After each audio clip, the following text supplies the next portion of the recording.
Hello and welcome to GuardCast, a podcast that offers insight to soldiers and civilians from subject matter experts across the board. I'm your host, Second Lieutenant Joseph Goldsmith, and thank you for tuning in.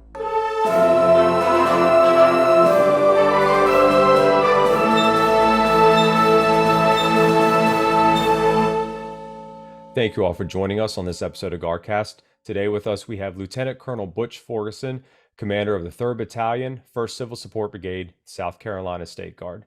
Thank you for being on the show with us. It's great. Thanks, Joe. Appreciate it. So today's GuardCast is going to be a little bit different. Normally, right now, I would be giving the background of the individual that I have on the show, but that's actually what we're going to talk about today. So today's episode is all about the similarities and differences in federal service versus state guard service, but also from the commander's perspective. So what better person to have, the commanding officer of a battalion and also who happens to be my CO. So I'm happy that you're here. It's a treat to have you on. So let's dive right in. Right out the gate, in your opinion, in your experience, the similarities and differences of your military experience between federal service and state service. Okay. And Joe, I was actually in the South Carolina Army National Guard, and I spent 20 years in. I was in the last batch of draftees in the United States and was able to get into the Guard because I had a 2-year-old son that I was taking care of and knew I couldn't go off and needed to stay here. So it's been a great experience for me. I was with the 1st 263rd Armor, which was actually headquartered out of Mullins. So again, most of my duty has been between either here in Myrtle Beach or the battalion headquarters was up in Mullins. Okay. Again, we were an armor unit. My position in there, I worked my way up from, a tank driver to a platoon sergeant. I actually had a whole platoon under me, and then actually went to the battalion staff, where I wound up, when I left, I was a senior intel MCO for the battalion in the battalion staff. We did, we've done everything from, with that, we did everything from service during UGO. So we had disaster service here with when the beach was destroyed, and actually had all that service where we were called up to duty. Then I was activated for Desert Storm. We were mobilized for that. So the similarities between this and the Guard, when I got out, I missed the camaraderie and wearing the uniform, showing the flag. Enjoyed that, which it was a good move for me into the State Guard. I did a lot of firefighting and rescue work here at the beach too, and wanted to stay involved in that kind of thing. So it was kind of a natural move into the State Guard, and loved the military background of it. And makes an easy transition for those who have been in it before and enjoyed it. And I did, and it's worked out well. So excellent talking points. Can you do a little bit of a deeper dive and talk about your experience commanding within the National Guard, and how that transition over into a command position here in the State Guard, the similarities and differences there? Right. Yeah. And I mean, again, the major similarities, I guess, are the fact that my position there with the command staff and the battalion, I mean, you were dealing with not only individuals in your section, the operations staff, the commanders, and right on down to the enlisted, in the different units, the platoon leaders in the different units. It's very similar here with my again, my position with our battalion, we actually, our area of operation goes from the Georgia state line to the North Carolina state line and back through about a third of the state. So we're spread out. We've got 4 companies that kind of go to the different areas, but we're involved. It's the same type of situation where we have to deal with a lot of individuals at all levels. Now, some of them are volunteers. Back in the National Guard, it was a little bit different, with pay situation, but it's real similar. Everybody's got to get along. We've got to make it work and go towards the objective and take care of the mission, whatever it may be. Now, we've seen it, Joe.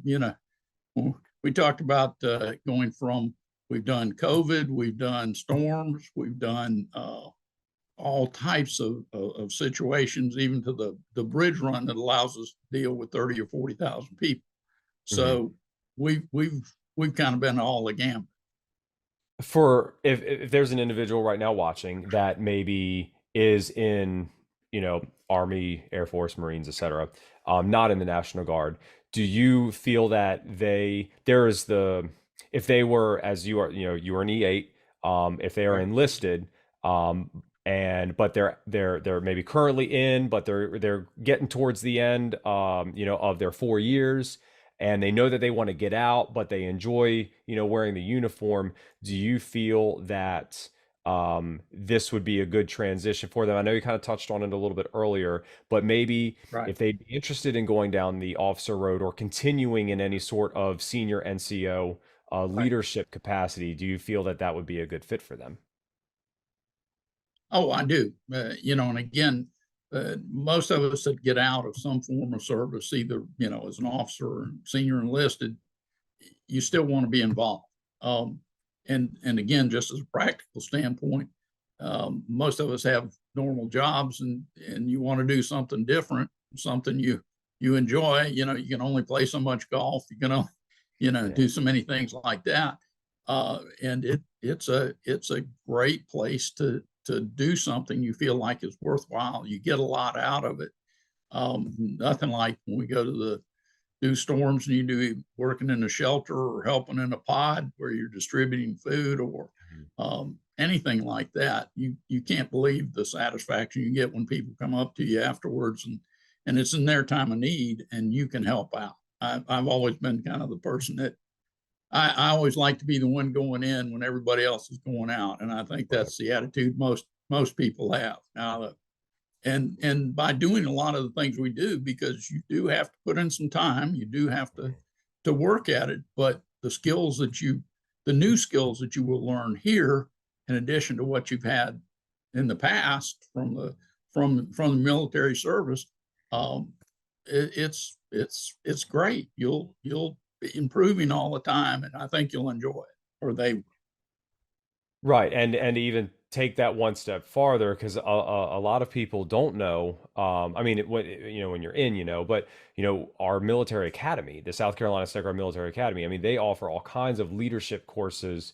If you're enlisted, Right. you have basic officer leadership course, captain's career course, et cetera. And then on the enlisted side, you have soldier readiness training, you have basic leadership course. Or I said that earlier, basic officer leadership course for bullet for officers. But on the enlist side, BLC, and then they changed it recently, and I'm trying to remember what's after BLC. Should have had that one written down. But as you go up, on the enlisted side, there are other advanced. I mean, there are a lot of training opportunities to again advance your military career even on this side as well. Exactly. Have you have you attended any of the leadership trainings? Oh yeah, absolutely. And I've gone through everything from what used to be called officers basic all the way up through senior officers course. Next, they've got staff officers courses, along with all the other MIMS and FEMA related. We go through. We're going to do a big mass disaster FTX in June.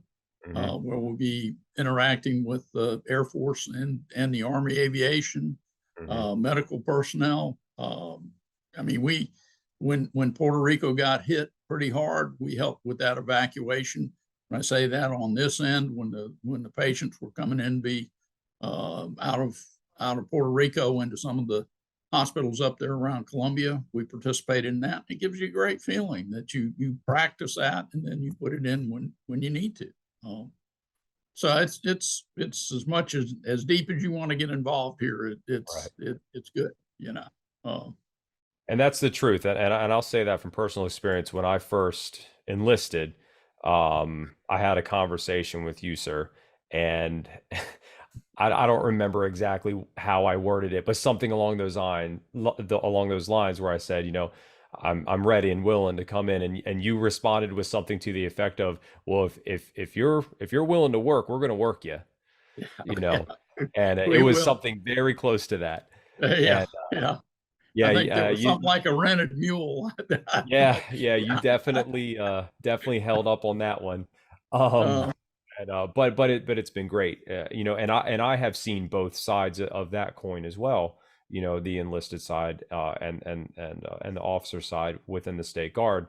Um, but I love hearing, the experience and the expertise from SMEs and other personnel around the Guard that have experienced, both the federal and the state service levels.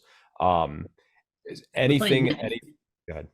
well, I was going to say the thing that we were talking about that's kind of neat here is that and in our battalion, we have medical personnel from the medical Mhm. unit detachment. You have the JAGs, the attorneys that are with the JAG that are Yep. actually embedded with us. We got chaplains that are embedded with us, and they become some of your best friends, Yep. that you often reach out to in tough times for the chaplains or the Mhm. doctors, and it's just you get to be a real closely knit group. Even those that have gotten out still stay involved. Yep. So it's a worthwhile. It's worthwhile if you enjoy the military. This is a great place to be. That's it. Couldn't have said that part better myself. And I think that's just the great way to end this. If you enjoy it, it's it's just a great place to be. It Yeah, truly is. amen. So thank you so much, Lieutenant Colonel Forgason, for coming on, being on the show. If anybody has any questions, as always, feel free to reach out. And if you haven't done so already, if you like the content that we're providing, please like, subscribe, and share this video, and that'll help us out and keep pushing us to get more SMEs on here and giving you more pertinent content. Learning about South Carolina State Guard and State Guards and State Defense Forces all around the country. So thank you again, and All I'll right. see everybody on the next episode. Okay. All right. Thanks, sir. Bye.